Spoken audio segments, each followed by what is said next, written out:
Hey y'all, it's your friendly neighborhood therapist, and I am back for part two or video number two to discuss one of the topics that I talked about in my recent live on TikTok.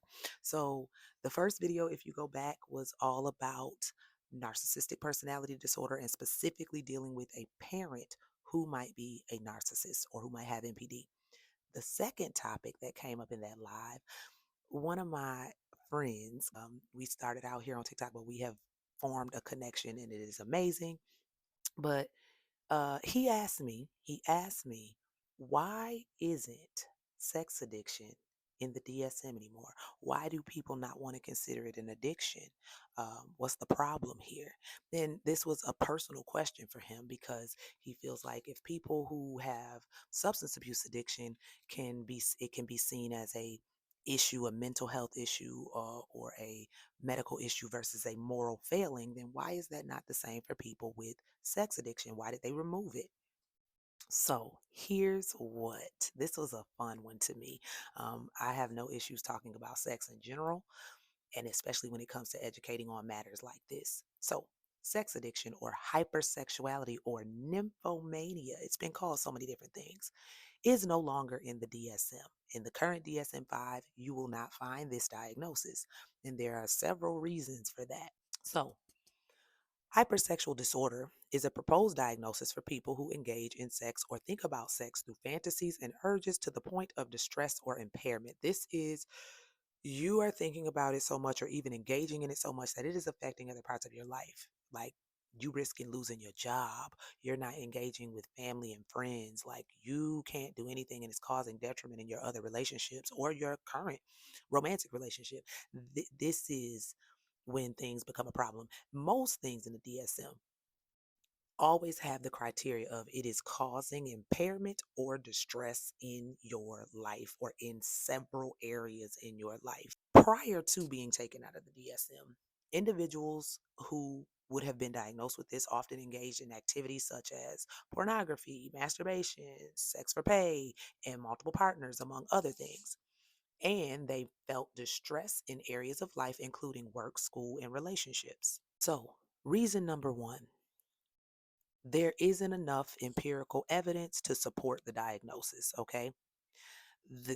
They tried to come up with different ways to put it in there, and actually currently right now in a controversial decision, compulsive sexual behavior disorder was actually added to the World Health Organization's international classification of diseases, and that's because some researchers see this tendency as a problem of regulating behavior, while other experts wonder whether this behavior derives from a higher sex drive or stems from impulse control problems. So here's what people are, or the experts and people in the field are really battling between: is sex addiction the primary diagnosis, or do you have impulse control and sex is a symptom?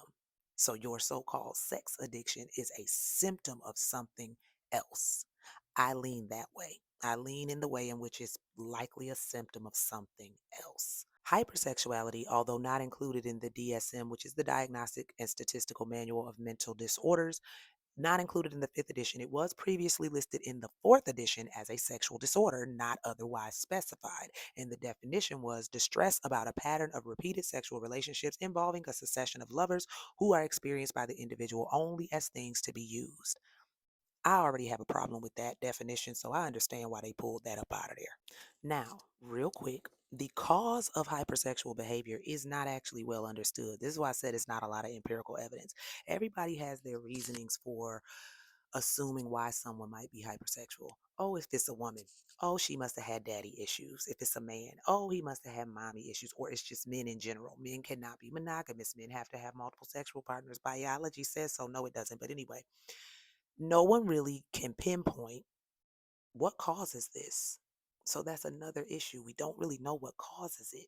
It could be a plethora of things too. It can be a whole lot of things. It could be things that people don't even think of. So we just don't know.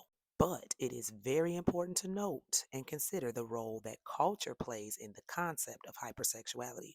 Cultures that view sexuality in a more positive light may have values that don't judge sexual behavior as being excessive, whereas cultures that sex is taboo or there is a lot of shame around sex, These are the cultures in which a lot of activities will be considered hypersexual, even if they are not.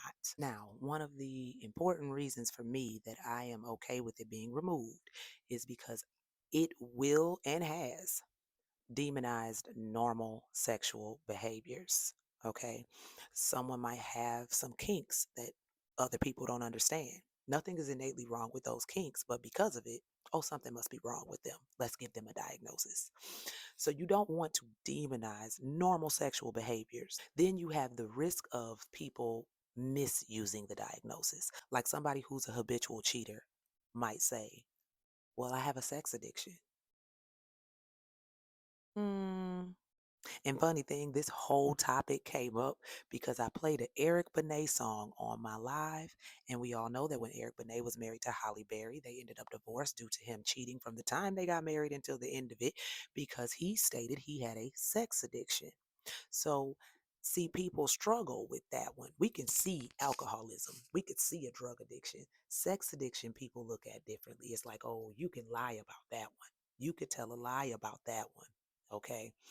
But on any note, that is why sex addiction is no longer in the DSM. It is still very controversial. Some people believe it should be, and others believe it shouldn't. I believe it is a symptom of something else. 99% of the time, it is a symptom of something else. And I also don't like the fact that having it would demonize healthy sexual behaviors. All right, y'all. I hope you learned something. Have a beautiful, wonderful rest of your day, and I will holler at y'all later.